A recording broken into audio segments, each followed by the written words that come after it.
Chère internautatrice, chers internautateurs, bienvenue dans cette Trekcraft TV. Nous sommes sur le salon de Cannes 2013 et j'ai à mes côtés monsieur Eric Anuis de Flatlinen Productions.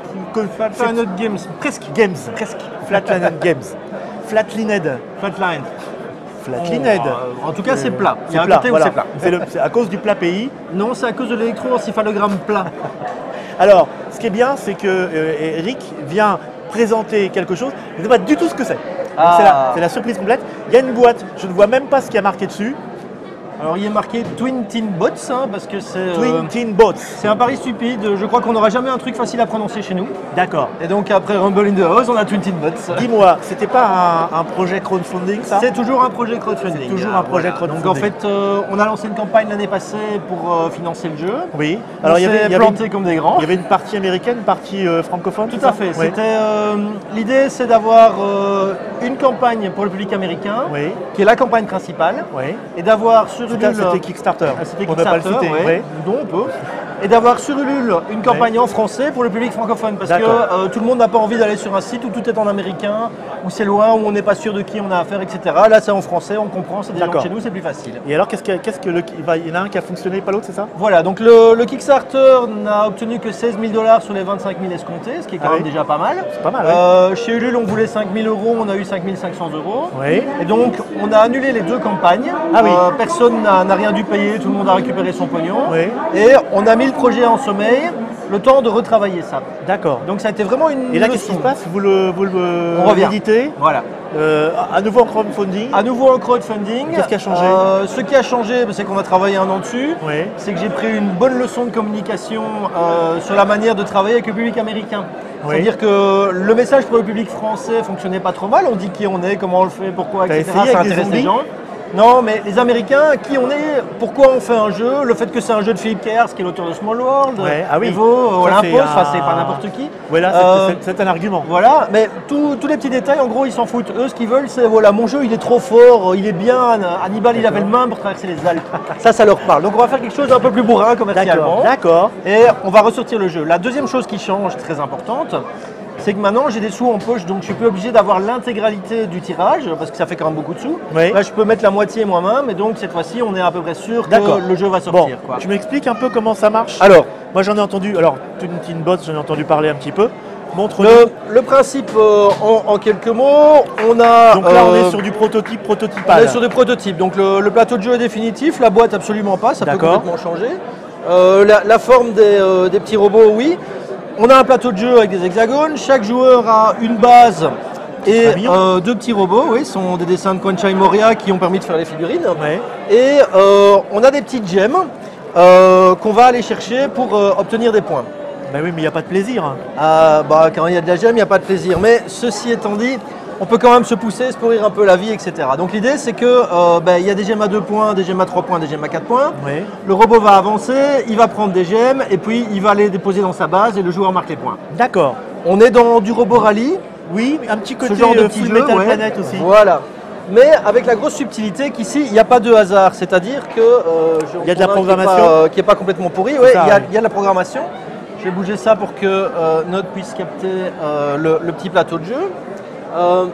Chaque joueur a un petit plateau sur lequel il a la programmation des deux robots. Oui. Et on a des ordres simples pour le robot, donc des ordres comme avancer, tourner, prendre une gemme, ce genre de choses. Ouais, hein. Alors la grosse subtilité, et là que ça devient un jeu qui a le nom de Philip K. Dick sur la boîte, là où ça fait la différence par rapport à un autre jeu, c'est que il y a des limites. C'est-à-dire qu'on ne change pas comme on veut. Là, j'ai un robot qui va prendre, avancer, puis j'ai un robot qui va tourner. Oui. Quand c'est de nouveau à mon tour, tu as 3 ordres. Oui, 3 ordres par robot. Je ne peux pas tout changer.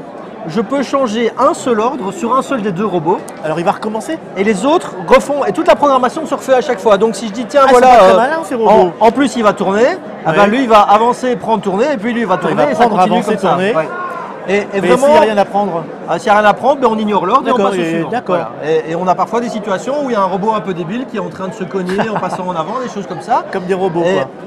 C'est le joueur qui doit faire la différence. Du coup, qu'il n'y a pas de hasard, on voit exactement ce que les autres ont. Tout est ouvert, donc je mets mes ordres, j'avance mon robot, le suivant met ses ordres, il avance son robot et ainsi de suite. On sait exactement ce que les autres vont faire à une action près. Oui. Et malgré ça, c'est pas complètement calculatoire. Un tour de table, ça fait 1 minute et demie, 2 minutes. Et les parties font un peu moins d'1 heure, quoi. D'accord. Même à 6 joueurs. Ce qui est quand même. Ah, ça se joue jusqu'à 6? Ça se joue jusqu'à 6 joueurs. Là, je suis sur un plateau qui est pour de 2 à 4 joueurs. De l'autre côté du plateau, c'est un petit peu plus grand, on peut jouer jusqu'à 6. Ok. Donc évidemment, il y a des figurines en plastique. C'est deux minimum, c'est ça?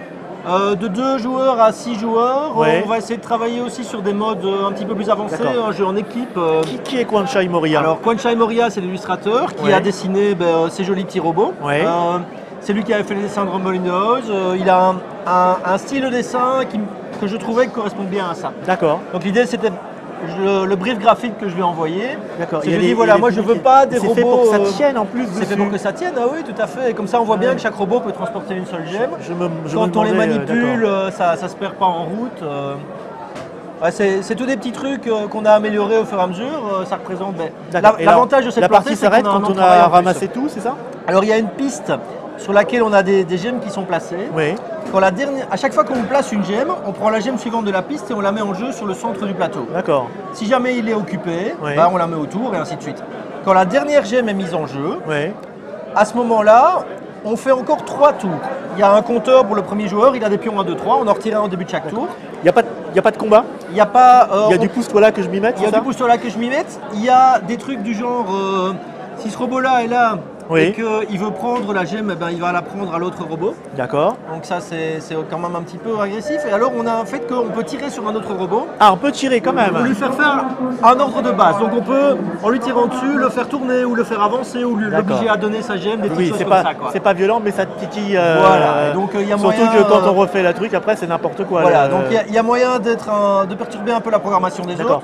Quand on joue à 6, c'est assez serré. C'est de nouveau la marque de Philippe Kayarts. Il aime bien les plateaux où il n'y a pas de place pour tout le monde et on est obligé de jouer un peu des coudes. Oui, c'est ça.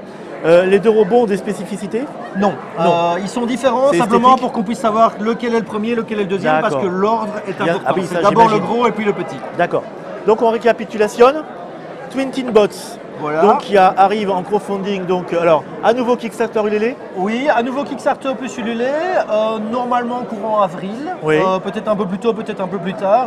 Je veux dire, l'idéal ce serait avril, comme ça il peut sortir pour Essen et être en boutique pour décembre. Mais je préfère l'avoir un mois plus tard et avoir un bon produit, donc je suis certain, que vraiment d'être là absolument à Essen et d'avoir après les gens qui se plaignent parce que c'est pas bien fait. Si j'ai bien compris, Ulule c'est un jeu de Philippe Kayarts super fin et subtil. Et aux États-Unis, c'est un jeu avec des grosses figurines en plastique super vache-toche. Exactement. Voilà, c'est facile. Et des robots de l'enfer. Qui lancent des flammes. D'accord. Pas forcément par devant. Tu crois que ça va mieux marcher? Alors, c'est quoi les montants, tu rappelles en France? France, c'est 5 000 €, tu l'as dit? Le montant total pour produire le jeu, en fait, on est dans à peu près 40 000 €. D'accord. Donc là, je vais pouvoir mettre à peu près la moitié, lever le reste en financement participatif pour garantir que le jeu 20 000 se fasse. sur les deux continents. C'est ça, mais en fait je répartis l'essentiel sur le continent américain de manière à avoir une campagne principale. D'accord. Parce que si je fais 10 000 et qu'il y en a un qui foire et que l'autre réussit, ça fait un peu bizarre. Bon bah écoute, on te souhaite bon courage. En tout cas, merci. On espère que ça aura donné envie à certains. Ça a l'air à la fois très mignon et très malin. Ah oui, mais il faut bien réfléchir. Voilà, je te remercie d'être venu présenter ça. On se retrouve peut-être une autre fois pour explorer plus avant avec une partie complète. On sera un peu plus avant, j'ai essayé de faire le trajet jusqu'à Orléans pour qu'on puisse voir ça bien en détail. On sera dans nos studios avec moins de brouhaha et plus de... On vous retrouve bientôt dans une nouvelle Techcraft TV. Au revoir les gens et à bientôt. Salut. Merci beaucoup. J'aime beaucoup. Ça a la gueule, hein. C'est très mignon. C'est très kawaii. Alors, je lui ai dit, le gars. Tu l'as trouvé où? Il est quoi? Parce que c'est quoi? C'est un Coréen? Californien. C'est un Californien. En fait, il avait fait des trucs sur Board Game Geek. Il avait fait un remake de Ogre dans un